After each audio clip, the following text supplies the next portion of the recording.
Dios los bendiga, hermanos. Damos gracias a Dios por este día que nos ha dado. Damos gracias por nuestra iglesia que todavía está haciendo la obra de Dios. Lo hemos gozado los últimos 2 domingos, servicios donde hemos podido acercarnos al altar de Dios. Quisiera continuar nuestro estudio esta vez y traer atención a ustedes a la parte que resta del capítulo 5 del Evangelio de San Juan. Los quedamos en el versículo 24, vamos a continuar hoy día en el versículo 25 del capítulo 5 de San Juan. Por favor, busquen sus Biblias y vamos a la escritura. Vamos a leer del 25 al 32. La semana pasada vimos cómo el Señor estaba en Jerusalén y este capítulo continúa esos eventos que se acontecen en el templo. Vamos a ver qué sucede hoy con el Señor y los judíos, los oficiales. Dice así la escritura, versículo 25 al 32. De cierto os digo, viene la hora y la hora es cuando los muertos oirán la voz del Hijo de Dios. Y los que la oyeren vivirán, porque como el Padre tiene vida en sí mismo, así también ha dado al Hijo el tener vida en sí mismo. Y también le dio autoridad de hacer juicio, por cuanto es el Hijo del Hombre. No os maravilléis de esto, porque vendrá hora cuando todos los que están en los sepulcros oirán su voz. Y los que hicieron lo bueno saldrán a la resurrección de vida, mas los que hicieron lo malo a la resurrección de condenación. No puedo yo hacer nada por mí mismo. Según oigo, así juzgo. Y mi juicio es justo, porque no busco mi voluntad, sino la voluntad del que me envió, la del Padre. Si yo doy testimonio acerca de mí mismo, mi testimonio no es verdadero. Otro es el que da testimonio acerca de mí, y sé que el testimonio que da de mí es verdadero. Amén. Vamos a orar, hermanos. Padre Celestial, te doy gracias, Señor. Te damos gracias en esta hora, en este tiempo, Señor, que tú estés con nosotros y que sea tu Santo Espíritu, Señor, el que nos guía a toda verdad y que es nuestro Maestro. Perdona, Padre Celestial, si hay errores, Señor, y que no sea nada, Señor, de hombre. No permitas, Señor, que venga enseñanza de hombre, más que sea tu Espíritu Santo que ministra a cada uno de los oyentes, Señor. Ministranos, Señor, en este tiempo. Ayúdame, Señor. Yo no puedo hacer eso sin tu voluntad, sin tu gracia, sin tu Santo Espíritu. En el nombre poderoso de Cristo Jesús, pedimos esto. Amén y amén. Hermanos, acabamos de leer, regresando al versículo 25, donde dice, de cierto os digo, viene la hora y ahora es cuando los muertos oirán la voz del Hijo de Dios y los que oyeren vivirán.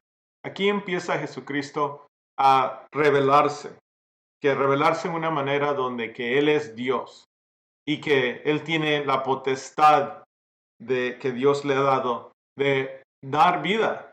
Y esto es algo que no creo que haya otra religión que nos pueda decir esto de la manera que Cristo lo dice, porque Él es el Hijo de Dios y Él y el Santo Espíritu y el Padre, los tres son uno, que tienen esa potestad que solo Dios tiene, de dar vida, y como Él puede dar vida, también Él la puede quitar. Dice en el versículo 26, porque como el Padre tiene vida en sí mismo, así también ha dado al Hijo el tener vida en sí mismo. En otras enseñanzas hemos hablado de que todas las cosas están sostenidas por Él, en Él, para Él. Aquí los dice en este versículo que el Padre tiene vida en sí mismo. Sí, hermano, hermana, todo lo que vemos alrededor de nosotros, nuestro respirar, que no nosotros damos instrucción, cuando comemos alimento y nuestra comida es digerida, cuando nosotros, hermanos, dormimos, ¿quién es el que controla si estamos en profundo o no en profundo, si tenemos sueño o no sueño? Miremos afuera de nosotros. ¿Quién es el que dice cómo va a ser el día? Si va a haber tormenta, si va a haber humo, si va a haber aire limpio, si va a haber viento. ¿Quién es el que dice que este tiempo va a ser un tiempo de lluvia o de calor? ¿Quién es el que le da instrucción a los árboles y las raíces para que crezcan en qué dirección y que se alimenten de agua y de la tierra? ¿Quién es el que da la instrucción a la luna para que gire alrededor de la tierra? ¿Quién es el que da la instrucción al sol para que salga a través de los cielos todas las mañanas? Hermano, hermana, este versículo dice aquí que como el Padre tiene vida en sí mismo, así también ha dado el Hijo al tener la vida en sí mismo.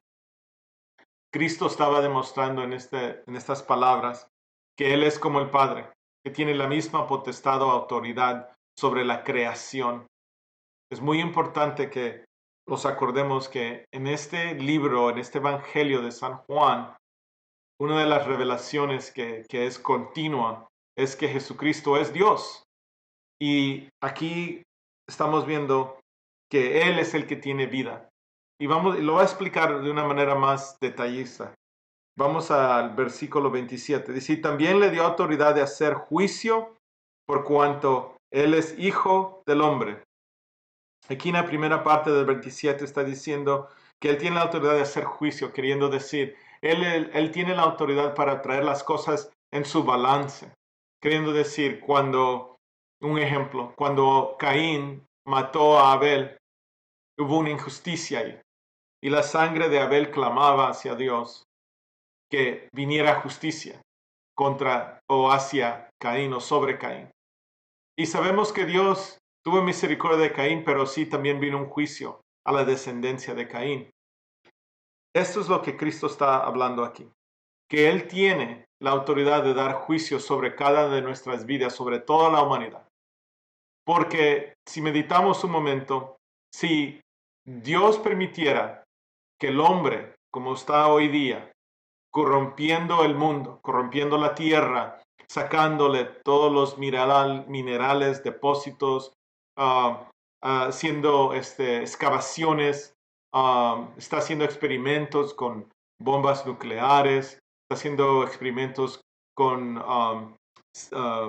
partículas atómicas, está haciendo experimentos con armas biológicas. Hay un gran perversión que está sucediendo en el mundo. El hombre habla hoy día de que quiere ir a la luna, que quiere ir a Marte. Todas estas son cosas que el hombre sí tiene la ciencia y el conocimiento para hacer estas cosas, pero en realidad le ha dado permiso Dios para hacer esto. Le ha dado Dios permiso al hombre para que venga y diga el matrimonio es entre dos seres del mismo sexo. A lo que voy es que hay, hay una gran tribulación que viene sobre nosotros en los próximos años, en el futuro, porque Dios está trayendo este juicio. Está trayendo el juicio, la tierra gime por su liberación, por eso los volcanes eruptan, por eso las olas del mar están aumentando cada día y acercándose a los lugares donde hay ciudades puestas en las costas. Hermano, hermana, el hombre todavía habla de una manera que quiere controlar el planeta, que quiere controlar el tiempo, el clima. El hombre todavía no entiende que él es un ser creado y que él no se hizo a sí mismo. Y aquí Jesucristo está diciendo, así como el hombre está haciendo, viviendo su vida, si hace bien, hay alguien que va a juzgar esos hechos. Si hace mal, hay alguien que va a juzgar esos hechos. Y dice aquí en el versículo 27 que el Hijo tiene esa autoridad para hacer ese juicio. La segunda parte dice, Él es el Hijo del Hombre, queriendo decir, Él es el último Adán. Esa palabra hombre es parecida a esa palabra que se usa que Adán, un hombre, que Cristo era 100% hombre, 100% Dios, y Él representa al hombre. Y podríamos entrar en un punto profundo aquí de cómo Cristo vino a hacerse hombre, como leímos antes, el Verbo se hizo carne, y también es en la misma manera, va a tener un cuerpo, tiene un cuerpo hoy glorificado, que es en la semejanza de un hombre. Entonces Él es el Hijo del hombre. Vamos al versículo 28.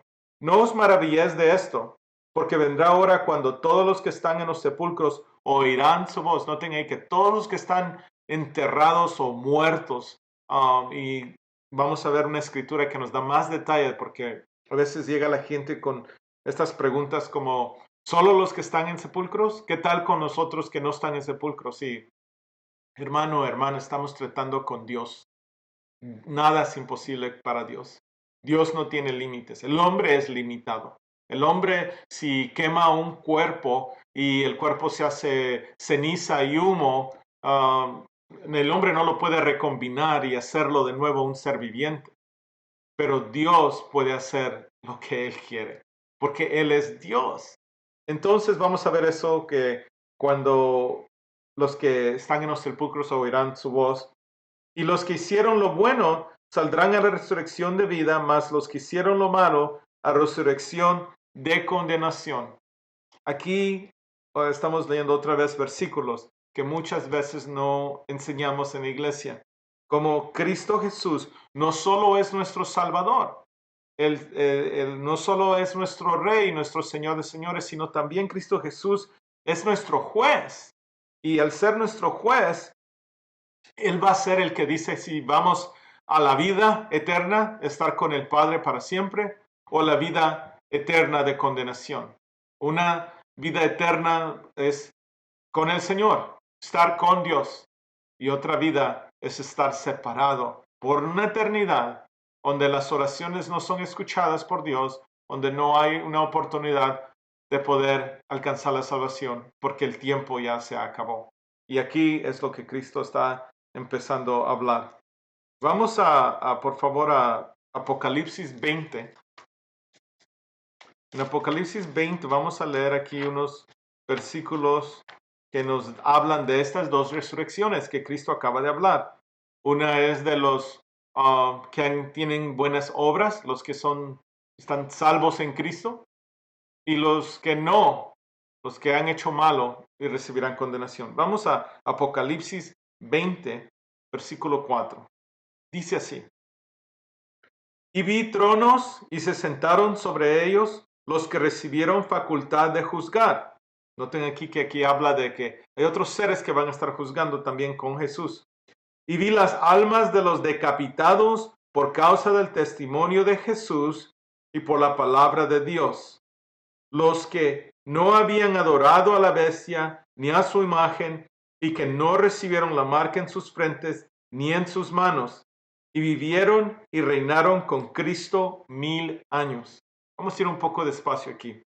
Dice que aquí, dice que y vi las almas de los decapitados por causa del testimonio de Jesús, queriendo decir personas que en los tiempos antiguos, especialmente la iglesia primitiva, y también en los recientes años, no sé si se dieron cuenta que ISIS decapitó a personas que tenían la fe en Jesucristo cuando ISIS se levantó en el Medio Oriente. Personas que el punto es, no niegan a Jesús, saben y declaran que Jesucristo es su Rey y su Señor, y lo hacen hasta la muerte. También dice, y por la palabra de Dios, porque también hay muchos que declararon la palabra de Dios. Antes de Jesucristo fueron muchos que declaraban las leyes, los estatutos de Dios, y están incluidos aquí. También dice, los que no habían adorado a la bestia ni a su imagen. Aquí está hablando de unos versículos que ya en Apocalipsis han sido cubridos extensivamente, que hablan de la bestia, queriendo decir Satanás, el dragón, la serpiente. Este ser creado, que es Satanás, hace imágenes, y imágenes que glorifican su poder, que es menor que el poder de Dios. Pero de todas maneras el mundo lo sigue, la gente en esta tierra lo sigue. Un ejemplo que daría de la imagen de la bestia que muchas veces es adorado es cuando nosotros adoramos, la bestia usa el dinero, la bestia puede usar la imagen de una mujer. Hoy día hay un gran desafío con los cristianos y los que no son creyentes, cuando ellos están continuamente en esa codicia de alcanzar una imagen perfecta, y especialmente para los hombres buscando una mujer que sea perfecta y que tenga la belleza que dice Satanás que es belleza. Si ustedes hacen una búsqueda rápida en el internet o en las redes sociales, pueden ver como unas ciertas imágenes, como todas las mujeres que quieren decir su belleza es tal belleza, vienen y tienen una manera de hacer el maquillaje. Casi todas lo hacen de la misma manera. Todas tienen casi la misma manera de vestirse. Y los hombres siguen tras de eso. Los hombres alaban, buscan. Hoy día hay una, se podría decir, epidemia, si la palabra es correcta, del que el varón no quiere casarse, no quiere tomar responsabilidad, sino que busca a mujeres que se parezcan a esas mujeres como los Kardashians. Lo que quiero oír es que la imagen de la bestia de Satanás puede tomar diferentes formas. A veces la imagen puede ser un hombre perfecto, un hombre que es súper inteligente, un hombre que tiene el alcance de tanta sabiduría terrenal. Y mucha gente adora a esa imagen que Satanás ha creado, pero no adoran a Dios. Y dice aquí, y que no recibieron la marca en sus frentes. Aquí está hablando de los que dieron testimonio que no hicieron estas cosas, no adoraron la bestia, no adoraron esa imagen, no recibieron la marca en sus frentes ni en sus manos. Y aquí vamos a entrar en un punto que es con mucho debate. Muchos esperan que tal vez esa marca sea un tatuaje en la frente o un tatuaje en la mano. Pero hermano y hermana, yo diría que esta marca puede llegar a nosotros en la manera de conducirnos nosotros. Si alguien se conduce con la mentalidad satánica, con la mentalidad del mundo, con la mentalidad que es apartada de la voluntad de Dios, esa persona demuestra en su frente, lo dice aquí la palabra, en su manera de pensar. Ahí en la frente es un diseño, es un símbolo de cómo sus pensamientos están arraigados en algo que no es de Dios y aparentemente tener una marca. No estoy diciendo que no hay posibilidad que las personas se pongan una marca.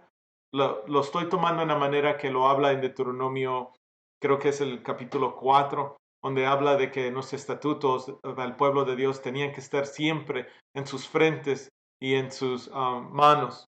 Y entonces aquí también dice ni en sus manos. La manera que se explica el simbolismo aquí es que una persona que está adorando a Satanás, que se ha puesto esa marca, es una persona que toda acción que hace con sus manos está en ese lugar. Necesariamente por sus acciones demuestra cuál es la marca, su actitud. Digamos, si alguien toma armas de fuego continuamente y le encanta la violencia y declarar que no tienen temor a la muerte, que quieren hacer daño a las personas, esa persona está declarando una marca que tiene en su mano. La marca es que tiene la marca de violencia. Lo mismo con un cuchillo o algo de lo demás. A lo que voy es que las acciones y los pensamientos, la frente y la mano de estas personas están separadas de Dios. Dice aquí, y vivieron y reinaron con Cristo 1000 años. Aquí habla de un tiempo, un periodo donde Cristo estará reinando con su gobierno aquí en esta tierra. Versículo 5 dice, pero los otros muertos no volvieron a vivir hasta que se cumplieron 1000 años. Esta es la primera resurrección. Aquí estamos viendo la primera resurrección que Cristo va a llevar a cabo. Por eso él decía que él tiene la potestad de que los que están en los sepulcros escuchen su voz y vengan a vivir. Esa es la primera resurrección. Vamos a la segunda resurrección. Dice así, versículo 11 del mismo capítulo 20 de Apocalipsis. Y vi un gran trono blanco y al que estaba sentado en él, de delante del cual huyeron la tierra y el cielo, y ningún lugar se encontró para ellos. Noten, este es el juicio del trono blanco. Ese es un juicio que debemos de tener mucho temor si estamos nosotros jugando con el pecado, si todavía no hemos hecho lo que Dios nos ha pedido que hagamos. ¿Se recuerda la semana pasada lo que le dijo al hombre que estaba paralítico por 38 años? No peques más, no sea que algo peor te venga o venga sobre ti. Y aquí en versículo 12 dice, y vi a los muertos, grandes y pequeños, de pie ante Dios. Y los libros fueron abiertos, y otro libro fue abierto, el cual es el libro de la vida. Y fueron juzgados los muertos por las cosas que estaban escritas en los libros según sus obras. La mejor manera de describir esto es como que en ese día, delante de todos los muertos, los que están siendo resucitados, delante de los ángeles, los que están sentados y que van a juzgar delante de Jesucristo, se va a ver como, se podría decir, un acontecimiento. No sé, se leen los libros a voz alta, declarando las buenas obras o las malas obras. Esto era algo que se acostumbraba en los tiempos de Cristo para dar testimonio de que alguien había hecho algo bueno o algo malo. Pero también puede tener un significado que tal vez se verá como un video o una película, algo que todas las personas podrán ver, así como ese hombre que estaba en el infierno, el hombre rico que miraba a Lázaro al otro lado en el aposento de Abraham, y cómo es que él podía ver al otro lado, cómo es que este hombre quería y se acordaba de sus hermanos. En esta resurrección hay un conocimiento. Creo que todos nosotros podremos recordar lo bueno y lo malo que hemos hecho, y es algo que Dios permite y así desea. Sigamos, versículo 13. Y el mar entregó los muertos que había en él. Aquí, como dije antes, para Dios nada es imposible. Meditemos un momento, ¿qué sucede con un cuerpo que está en el mar? Hablemos, digamos, en el tiempo de Cristo, cuando Pablo fue en el barco y se naufragó porque había venido una tormenta. ¿Qué tal si un hombre cayó afuera del barco? ¿Qué tal si alguien en esos tiempos cayó en el mar pero era creyente o era una persona incrédula? ¿Qué hace el mar por 2000 años con un cuerpo? ¿Quedan los huesos? Posiblemente. ¿Qué tal? Vamos atrás, vamos al tiempo de Moisés. ¿Qué tal si un hombre cayó en el río Nilo? Lo que voy es que aquí lo dice la escritura que no importa el tiempo, el mar va a entregar los muertos que había en él, y la muerte y el Hades entregaron los muertos que habían en ellos. Noten aquí que la muerte y el Hades es ese lugar donde se puede decir, no es el infierno final, pero es el lugar donde están los que están siendo atormentados, que ellos entregan esos muertos, esas personas que han estado ahí pagando estos pecados, o se podría decir sufriendo, porque regresando a la historia de Lucas 16, el hombre rico estaba en un lugar donde estaba siendo atormentado y Jesucristo lo dijo de esa manera. Y fueron juzgados cada uno según sus obras. Versículo 14.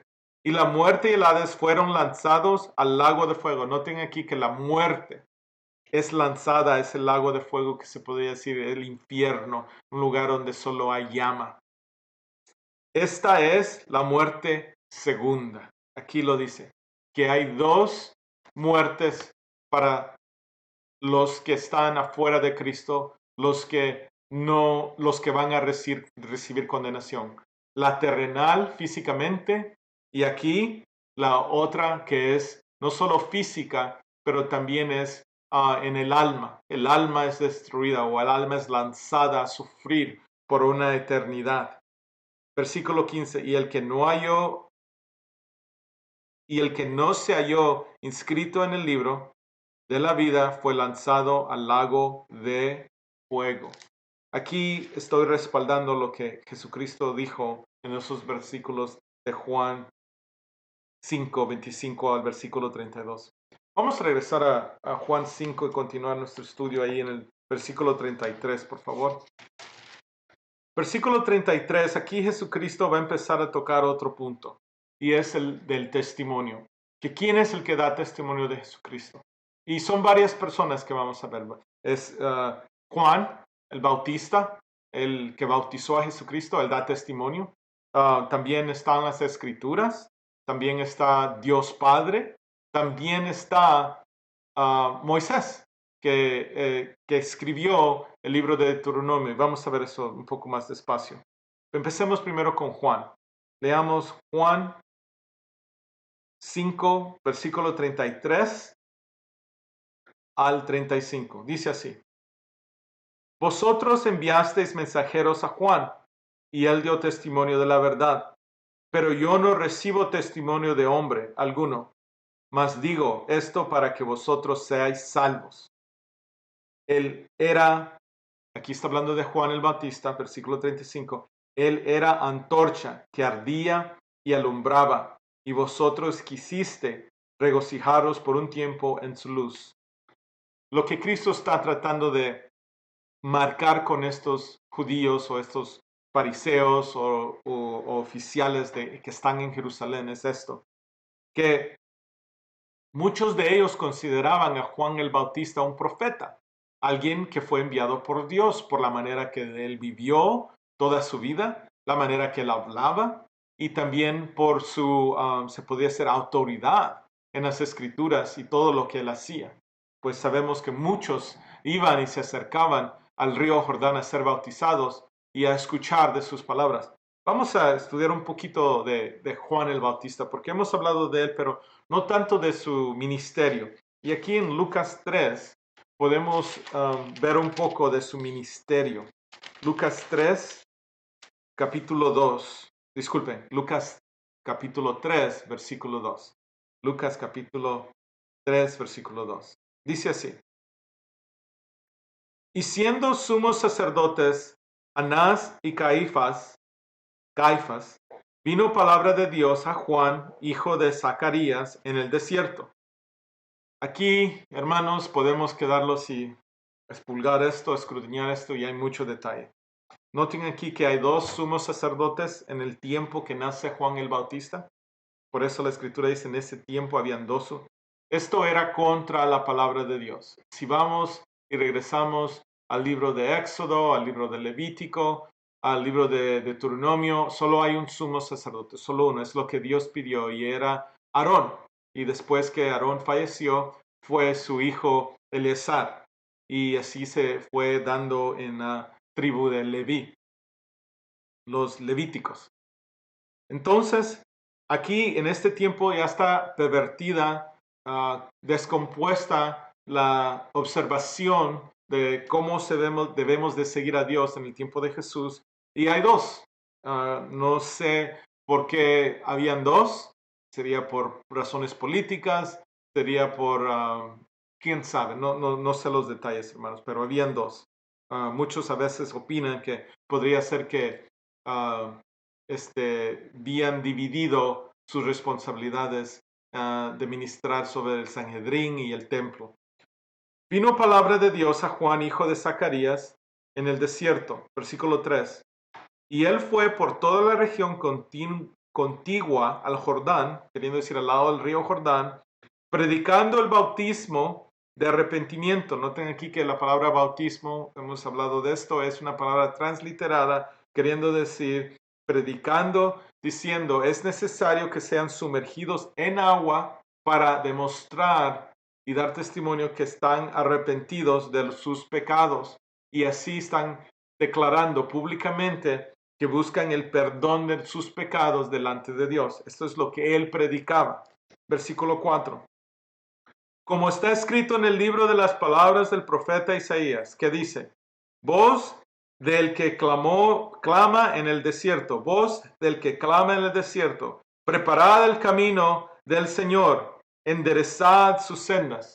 Aquí este es lo que fue dado a Isaías para enseñarnos a todos nosotros quién era Juan el Bautista. Él es la voz que clama en el desierto, y él cumplió esa profecía, una profecía que fue dada aproximadamente 600 años antes de que naciera Jesucristo y Juan el Bautista, que nació 6 meses antes de Jesús, y le dice, preparad el camino del Señor, Y la manera que Juan el Bautista preparaba el camino para el ministerio de Jesucristo era llamando a la gente a arrepentimiento, a que vinieran y regresaran a Dios, que dieran vuelta. La palabra arrepentimiento en el Antiguo Testamento es que si va a una dirección, que se dé vuelta y regrese al camino que es el correcto.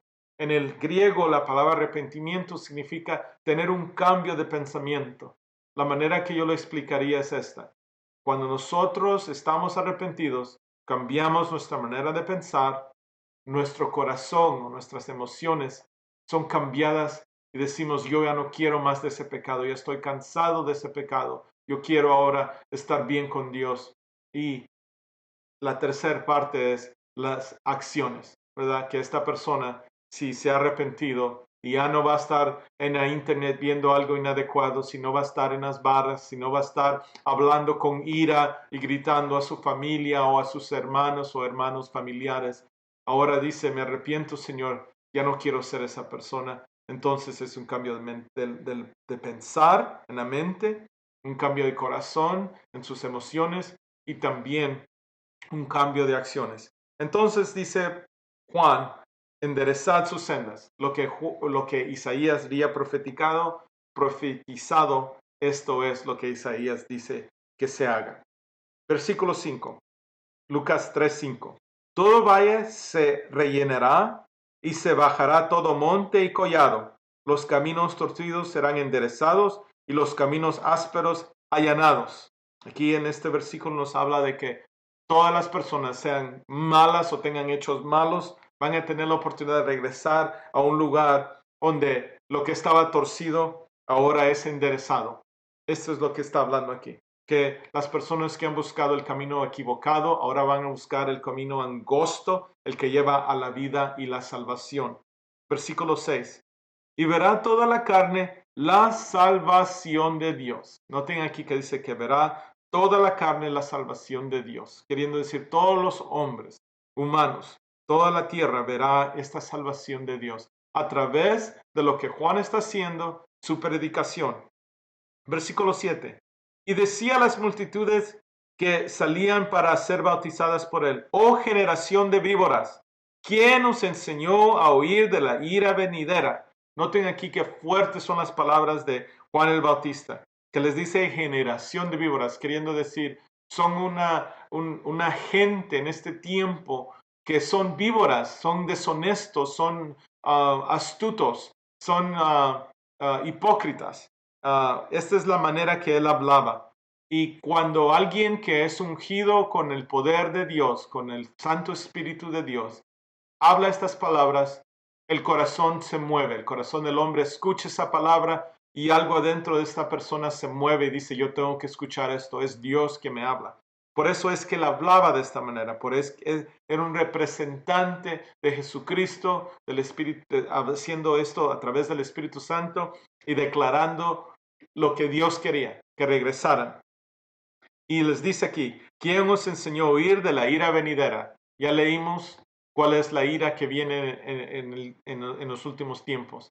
Hay una ira que viene cuando Dios castiga al pueblo de Israel, aproximadamente 30 años después que crucificaron a Jesucristo, cuando fue destruido toda la ciudad. Si es una ira, fueron personas que murieron. Jesucristo habla en unos mensajes a finales de Lucas y de Mateo de que las personas que estén en cinta, que qué lástima y que huyan a los montes, que huyan de la ciudad, porque el castigo que el ejército romano trajo a Jerusalén fue la ira de Dios derramada. La copa estaba llena, ya no aguantaba Dios ese pecado, esa contradicción, esa perversión que va contra él en su ciudad que él había escogido como la ciudad santa, que es Jerusalén.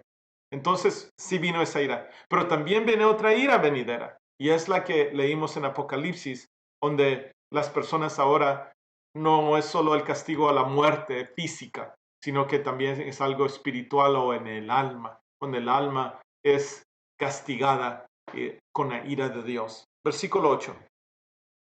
Haced pues frutos dignos de arrepentimiento. Leímos eso la semana pasada, que cuando alguien se arrepiente, produce fruto. Y no comencéis a decir dentro de vosotros mismos, tenemos a Abraham por padre, porque os digo que Dios puede levantar hijos a Abraham aún de estas piedras. Noten aquí, Juan el Bautista sabe, conoce el poder de Dios, diciendo que Dios puede hacer hijos de Abraham de las piedras, hermanos. No sé, nosotros en nuestra mente humana no podemos concebir esto, pero si regresamos a Génesis y los acordamos cómo Adán fue creado del polvo, una piedra cuando es molida puede hacerse polvo y de ese polvo Dios puede hacer un ser humano. Versículo 9. Y ya también el hacha está puesta a la raíz de los árboles. Por tanto, todo árbol que no da buen fruto se corta y se echa en el fuego. Noten aquí que él está declarando que el hombre es como un árbol. Y cuando este hombre no da buen fruto, es cortado y es echado en el fuego. Eso lo leímos en Apocalipsis, es el lago de fuego. Pero también quisiera que vieran que dice, el hacha está puesta a la raíz de los árboles. ¿Por qué el hacha no está se podría decir, al árbol? ¿Por qué no dice la hacha ya está hacia el árbol, al exterior del árbol o a las ramas? ¿Por qué dice la raíz del árbol?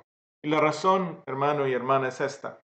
Cuando el Espíritu Santo viene a dar convicción al pecador, el Espíritu Santo está obrando no de una manera superficial sobre nosotros en lo de afuera nomás, en lo que la gente ve, sino que el Espíritu Santo hace una obra que está en lo más profundo de nosotros.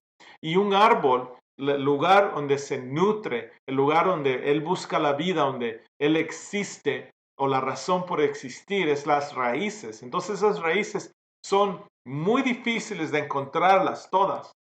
Muchas veces cuando nosotros estamos practicando el pecado por mucho tiempo, esas raíces pecaminosas en nosotros están bien extensas, están profundas y tocan muchos aspectos, tocan el aspecto de nuestra vida en iglesia, nuestra vida con nuestra familia. El pecado está regado en muchos lugares adentro de nosotros, en nuestros pensamientos, en la manera que meditamos de hacer negocio o mal o bueno. Es algo profundo y por eso dice que la hacha ya está, queriendo decir, el Espíritu Santo puede hacer esa obra que viene a cortar esa persona que está en pecado de todo origen o lugar de donde esa persona se está alimentando del pecado. Espero que puedan ver esto en la escritura aquí, como el hacha está puesta a la raíz de los árboles. Versículo 10. Y la gente le preguntaba diciendo, entonces, ¿qué haremos? Toda la gente que a veces nosotros compartimos el Evangelio tal vez nos hace esta pregunta. ¿Qué hacemos entonces? Sí, este tiempo de arrepentirnos. Versículo 11. Y respondió, les dijo, el que tiene 2 túnicas de al que no tiene, de al que no tiene, disculpen. Y respondió, les dijo, el que tiene 2 túnicas, de al que no tiene. Queriendo decir, la persona que tiene exceso, dele al que no tiene. Y el que tiene que comer, haga lo mismo. Queriendo decir, Dios busca que sus hijos e hijas sean unas personas que comparten y dan a los que no tienen. Versículo 12. Vinieron también unos publicanos para ser bautizados. Y publicanos es el término que usa la palabra de Dios para decirnos que eran personas que colectaban impuestos de parte del imperio romano.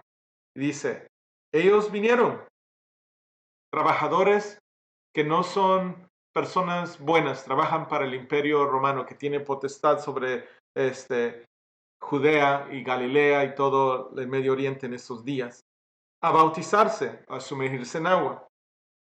Y le dijeron, maestro, ¿qué haremos? Entonces estas personas, se podría decir que tal vez son judíos que se han convertido en estos publicanos, le piden, ¿qué hacemos nosotros que somos somos pecadores, pero somos pecadores una medida más? Eso es lo que dice aquí. Versículo 13. Él les dijo, no exijáis más de lo que os está ordenado. Noten aquí que Juan el Bautista no les dice que salgan de su trabajo de trabajar para el Imperio Romano, sino que les dice que se aseguren que cuando hagan ese trabajo, que lo hagan bien, de una manera justa, no robando al pueblo. Porque un hábito que tenían todos esos publicanos en estos días es que robaban a la gente. Decían, el Imperio Romano te exige 15% o 20%, ellos hacían el número y entregaban lo que necesitaban entregar al imperio y ellos se quedaban con lo demás, porque ellos representaban al Imperio Romano entre la gente. Entonces, le dice Juan el Bautista aquí a estos publicanos que no exijan más de lo que está ordenado por el Imperio Romano. Entonces, no les dice, sálganse de su trabajo y hagan otro trabajo. Es importante este punto. Versículo 14. También le preguntaron unos soldados, diciendo, y aquí no los dice si son soldados romanos o soldados judíos, pero de todas maneras les dice, ¿y nosotros qué hacemos? ¿Qué haremos? Y les dijo, no hagáis extorsión a nadie, ni calumnies, y contentaos con vuestro salario. No sé si hoy día ustedes conocen a personas que están tal vez en trabajos de policía o de militares, sea en Latinoamérica o aquí en los Estados Unidos, que muchas veces ellos están haciendo un trabajo donde arriesgan su vida, están cuidando a las personas, pero el pago es bien bajo. Entonces, muchas veces, y me recuerdo de mi papá que me platicaba de esto, ah, muchas veces los policías están haciendo extorsión con las personas para ellos salir adelante. Muchas veces están calumniando, mienten que las personas están en mal para ellos poder amenazarlos y traer una extorsión. A lo que voy es que Juan no les dice que paren de su trabajo, sino que les dice que lo hagan de una manera justa. Y también aquí la última parte del 14 dice, y contentados con vuestro salario. Esta parte ahí, este consejo, se podría decir hasta mandamiento que está diciendo Juan el Bautista de parte de Dios, es que no murmuren. Hermanos o hermanas, tal vez nosotros no somos soldados ni publicanos, pero no murmuremos con lo que Dios nos da. Demos gracias a Dios, que nos da empleo, que nos da salario, que nos da un trabajo, aunque sea el mínimo que estemos ganando. Demos gracias en todo a Dios, porque Él es el que nos da todo lo que tenemos. Sin Él, ¿quién fuéramos? ¿Quién somos afuera de Jesucristo? Meditemos en eso, hermanos. Versículo 15. Como el pueblo estaba en expectativa, preguntándose todos en sus corazones si acaso Juan sería el Cristo. Noten aquí que en el tiempo del ministerio de Juan, que empezó antes de Jesús a ministrar o a servir al pueblo, muchos se hacían esa pregunta, ¿es Cristo? Versículo 16. Respondió Juan diciendo a todos, yo a la verdad os bautizo en agua. Noten ahí que él estaba bautizando no en el Espíritu Santo, no estaba sumergiendo, no estaba ungiendo a las personas en el Espíritu Santo, sino que en agua. Pero viene uno más poderoso, segunda parte de ese versículo 16, que yo, de quien no soy digno de desatar la correa de su calzado. Noten ahí que todos saben que él es un hombre de Dios, un profeta, pero él dice, yo no soy digno ni de amarrarle sus zapatos. Él os bautizará, y este es un versículo que debían de subrayar, hermano o hermana, que es Cristo, el que los bautiza en el Espíritu Santo y fuego. Y tal vez con el tiempo vamos a poder entrar un poco más a este bautizo, pero el Espíritu Santo y fuego es la única persona que nos puede bautizar con esa unción del Espíritu Santo, no de agua, pero el Espíritu Santo, recibir la llenura, es Jesucristo. Y la segunda parte dice, y fuego, lo hablaremos después también, porque hay tres bautizos, como estamos viendo, de agua, de Espíritu Santo y de fuego. Versículo 17. Su aventador está en su mano, y limpiará su era, y recogerá el trigo en su granero, que seamos el trigo de Jesús, hermanos, y quemará la paja en fuego que nunca se apagará. ¿Se recuerdan lo que leímos en Apocalipsis? Ese es ese fuego que es para una eternidad, no se apaga. Versículo 18. Con estas y otras muchas exhortaciones anunciaba las buenas nuevas al pueblo. Este es el ministerio de Juan el Bautista, el que Jesucristo había dicho en el capítulo 5 que él había dado testimonio de verdad de Cristo, pero que él solo era una antorcha que ardía, una lumbrera por un tiempo. Y aquí en la última parte de este versículo 18 dice, y otras muchas exhortaciones anunciaba las buenas nuevas al pueblo. Un versículo que en realidad hemos perdido hoy día, hermanos y hermanas. Anunciar las buenas nuevas, que Cristo es nuestra salvación, que Él murió por nosotros en una cruz, que Él nos da una vida nueva, que Él nos hace de nuevo, nacer de nuevo. Muchas veces, hermanos, viene a través de esta exhortación. Y hoy día esta exhortación se ha perdido. Hay un versículo en Hebreos que dice que debemos exhortarlos cada uno de nosotros, esposa a esposo, padres a hijos, hermanos a hermanas en la iglesia, unos a los otros, para que el pecado no endurezca nuestro corazón. Porque el pecado, mientras estamos en esta vida, en esta tierra, siempre estará a la puerta, como le dijo Dios a Caín. Que el pecado ahí está a la puerta tratando de tomar señorío sobre nosotros. Entonces, hermano y hermana, lo que quisiera que veamos es que sí, el ministerio de Juan el Bautista estaba anunciando la venida de Jesucristo y le anunciaba esas buenas nuevas con palabras fuertes que sacudían al alma de adentro. Entonces, hermano y hermana, cuando nosotros entremos a ese temor de Dios, a ese que creo que Dios me está hablando de una manera muy fuerte, que es Dios y que Dios nos está exponiendo salvación o condenación. Escoge, ¿qué quieres? Nosotros estemos atentos para decir, yo quiero de las buenas nuevas, yo quiero la salvación de Jesucristo, yo quiero la victoria sobre el pecado, yo quiero una vida nueva, yo quiero ser una nueva persona. No tengamos temor a una iglesia o a un ministro que use exhortación para guiarnos a la verdad, porque nuestro corazón es mentiroso y muchas veces necesita recibir esa porción de esa palabra en verdad y no diluida, pero que sea exhortación fuerte para sacudir a esta alma que a veces se ha hecho caprichosa al pecado. Vamos a regresar a Juan 5:36, leer solo un versículo, porque es un versículo que cubre el segundo testimonio. Ya dio el testimonio, ya habló Jesucristo el testimonio que daba Juan, ahora viene otro. Dice, mas yo tengo mayor testimonio que el de Juan. Queriendo decir, sí, Juan dio testimonio de mí, pero yo también tengo un testimonio que doy yo mismo, porque las obras que el Padre me dio para que cumpliese, noten aquí, que Cristo da un testimonio de Él mismo, pero es porque Él está haciendo no sus obras, sino que las obras del Padre. Vamos a ver qué son estas obras. Que el Padre le dio para que cumpliese las mismas obras que yo hago, dan testimonio de mí, que el Padre me ha enviado. Entonces, el testimonio, segundo testimonio aquí, es que son las obras que Cristo hace, pero que el Padre le ha dado a hacer. Ya habíamos visto la semana pasada que Él hacía la voluntad y trabajaba como el Padre siempre está trabajando. Vamos a ver qué son estas obras.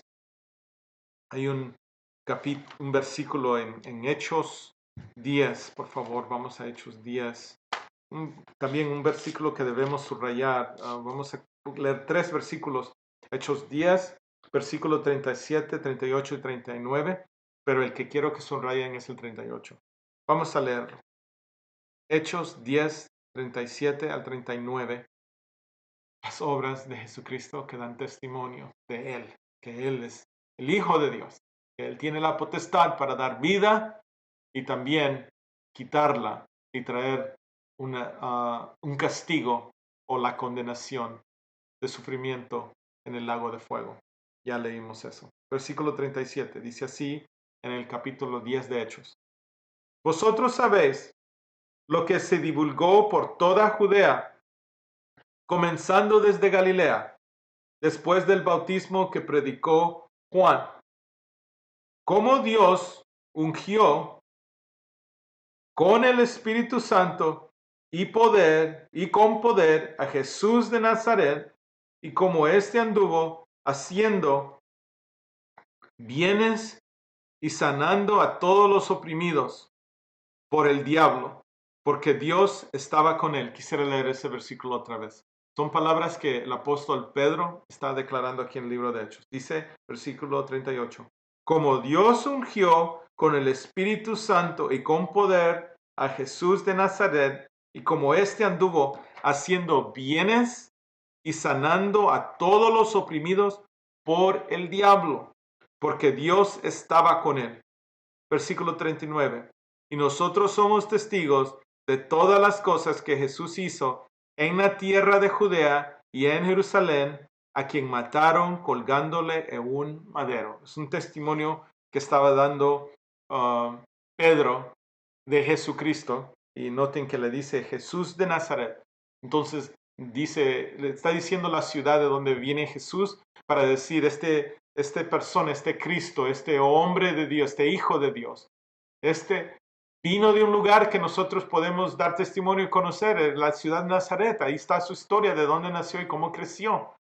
Entonces, lo que quisiera que veas es las obras de Jesucristo. Y creo que este versículo encapsula esas obras, que dice que Él anduvo haciendo bienes y sanando a todos los oprimidos por el diablo.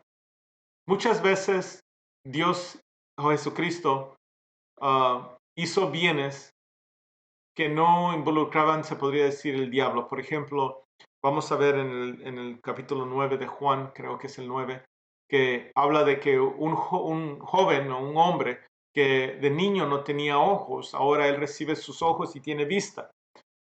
Jesucristo dice que es para la gloria de Dios. Ese es un bien. Hay otros versículos donde Jesucristo les da de comer a los 4,000 y a los 5,000. Es un bien que le está haciendo, dándole de comer al pueblo que anda buscando salvación, palabras de Dios, o posiblemente también sanación. Y vamos a ver después cómo él se corre de las personas que solo lo buscan porque quieren comer. A lo que voy es que cuando vemos en los evangelios la vida de Jesucristo, él continuamente estaba haciendo buenas obras. Predicaba la palabra de Dios, enseñaba la palabra de Dios, hablaba de quién es el Padre, nos enseña a nosotros que si conocemos al Padre y al Hijo, entonces esta es la vida eterna, algo que estaba cerrado al mundo. Él vino a dar revelación, pero él siempre haciendo bienes, cosas haciendo bienes. Esas obras dan testimonio de que Él hace la voluntad de Dios y que Él representa al Padre. Pero en esta segunda parte del versículo 38 dice, y sanando a todos los oprimidos por el diablo. Aquí estamos viendo algo, otra palabra de revelación. El hombre, se podría decir en esta tierra, si solo tuviera los primeros libros de la Biblia del Antiguo Testamento y separara hasta el libro de Malaquías, de Génesis a Malaquía. Ahí sí hay unos versículos como en Job que hablan de Satanás, pero se puede decir es una prueba que Job pasó. Y ahí tal vez hay otros versículos tal vez que indican cómo opera Satanás o el diablo, pero no es hasta el Nuevo Testamento, cuando leemos los Evangelios, que vemos que el diablo tiene al pueblo oprimido con sus reinados. Cuando él tiene las tentaciones con Jesús, o está tentando a Jesús en la tentación de Jesús en Lucas 4 o Mateo 4, allí Satanás está demostrando que él es señor de esta tierra, él tiene dominio, él es el Dios de los aires, como dice Pablo en Efesios. A lo que voy es que es Jesucristo el que vino a quitarle la venda a los hombres y mujeres que están en esta tierra, de que Satanás estaba oprimiendo a este mundo, a esta generación. Vamos un poco más profundo. Jesucristo tiene encuentros con hombres que están posesionados por demonios, como el hombre de Gadarenas. Ese hombre que estaba en esos sepulcros, ese hombre estaba posesionado y se lastimaba y se cortaba. Se cortaba la piel, quebraba cadenas, estaba desnudo. ¿Cuántas veces nosotros hoy día podemos ir a la esquina de nuestra vecindad o de una ciudad grande y ver que hay personas que están desnudas, están gritando, nadie los puede detener, se lastiman? Son personas que están siendo oprimidas por el diablo. Hay otros versículos donde nos dice que Jesucristo reprendió la fiebre de la suegra de Pedro, que Jesucristo sanó a una persona que estaba encorvada por muchos años y que fue liberada de ese espíritu que la tenía esa persona encorvada, queriendo decir torcida. Es Jesucristo el que vino a darnos revelación a través de sus obras, de sus sanidades, sanando a los cojos, sanando al paralítico en el estanque de Bethesda. Él demostró que Satanás tenía una potestad en esta tierra y todavía la tiene hasta que no venga Jesucristo, este enemigo de nuestras almas, este acusador de nosotros. Va a continuar haciendo cosas que oprimen nuestras vidas, oprimen nuestros matrimonios, oprimen a nuestros hijos. Si tenemos hijos que están adictos a sustancias o a los juegos electrónicos o a los teléfonos, y tal vez a veces lo llevamos así como que es algo ligero, que solo están las redes sociales, solo en el teléfono pasa. Pero hermano y hermana, les digo que así, la misma manera que Satanás vino como una serpiente, bien despacio, lentamente, y le habló bien suave a Eva y la condujo a ella a que probara del fruto prohibido y quebrara los mandamientos. Esa es la misma manera que el diablo ahorita está oprimiendo a muchos de nuestros hijos o jóvenes, niños, porque viene y trae a través de un aparato ese gancho, para atraerlos, mantenerlos prisionados en un mundo electrónico falso de mentiras, donde la vida es artificial. Y de la misma manera hay mucho hombre que hoy está, y a veces mujeres, que están atados a la pornografía. Pero el enemigo no viene con pantallas grandes a la casa, delante de la iglesia, delante de la vecindad, sino que son cosas ocultas. Y así sucedía en el tiempo de Jesucristo. Estas personas que estaban siendo oprimidas por el diablo en los días de Jesucristo, estaban todo alrededor y estaban engañados. Leímos hace unos minutos a Anaías y Caifás, que eran los sumos sacerdotes. Ellos estaban siendo oprimidos porque no podían ver a Dios en la manera que Dios quería que lo vieran. No podían ni ver al Hijo de Dios caminando en el templo, limpiando el templo. Vimos eso en el capítulo 2 de Juan, como él venía a ver a la gente que estaba oprimida y estaba haciendo mercaderío en el templo. Hermano, hay mucho aquí, ejemplos que podemos tomar, pero lo importante es que Jesucristo, a través de sus obras, que todavía las vemos, hermanos, porque muchos de ustedes pueden dar testimonio, que si no fuera por conocer a Jesucristo, todavía estuvieran en ese calabozo de Satanás, en esa mentira, en ese engaño, en esa adicción, en ese mundo perdido, un lodo cenagoso. Yo soy una de esas personas y le doy gracias a Dios que Cristo me salvó. Damos gracias a Dios porque Él vino a hacer sus obras que son buenas y liberan al hombre de las prisiones, de ser captivos en este mundo que Satanás ahorita tiene potestad. Porque como leímos antes, no es hasta que venga Jesucristo y establezca su reino por 1000 años que podremos decir la tierra es gobernada por Jesús. No los engañemos, hermanos, en estos días de que hay tanto engaño. Este mundo, estas naciones, estos gobiernos no son manejados por Dios. Sí, Dios tiene soberanía y tiene el señorío y Él puede poner y quitar. Por eso debemos orar por los que están gobernando sobre nosotros. Pero no los equivoquemos y pensemos que esa persona gobernando es Jesús y va a gobernar como Jesús. Porque Jesucristo, todo lo que Él hacía era bueno y nos libera del pecado, nos salva del pecado para que no pequemos y también los quita de esa jaula donde estamos encerrados, esa prisión que el Satanás ha puesto en nosotros. Creo que los vamos a quedar aquí, hermanos. Vamos a continuar la siguiente semana con la otra persona que da testimonio de que Cristo es el Hijo de Dios, que Jesús es el Hijo de Dios. Vamos a verlo la próxima semana. Vamos a orar y dar gracias por este tiempo que hemos compartido. Padre Celestial, venimos delante de ti y te damos gracias. Gracias, Señor, porque es tu Hijo Jesús que tiene potestad sobre la vida y la muerte. Él es el juez justo. Él es el que juzgará a toda la tierra, a todos los hijos y hijas de Dios. Él es el que separará a las ovejas y los cabritos. Él es el que vendrá y traerá esos libros de la vida y los abrirá. Oh Señor, ten misericordia de nosotros. Danos tu gracia, llénanos de tu gracia. Tu gracia es suficiente, Señor. Que nosotros podamos confiar que tenemos una salvación en Cristo Jesús y que nuestro nombre está escrito en el libro de la vida. No permitas, Señor, que el enemigo venga a condenarnos. No permitas que nos lleve a culpabilidad.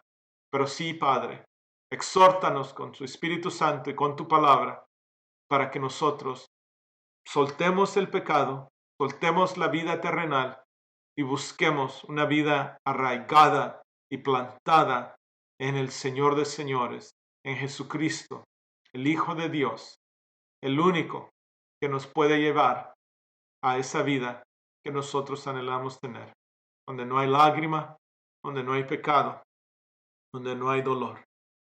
Gracias por tus palabras este día, Padre, que tu Espíritu Santo nos enseñe y nos lleve a esa vida que te agrada, una vida santa.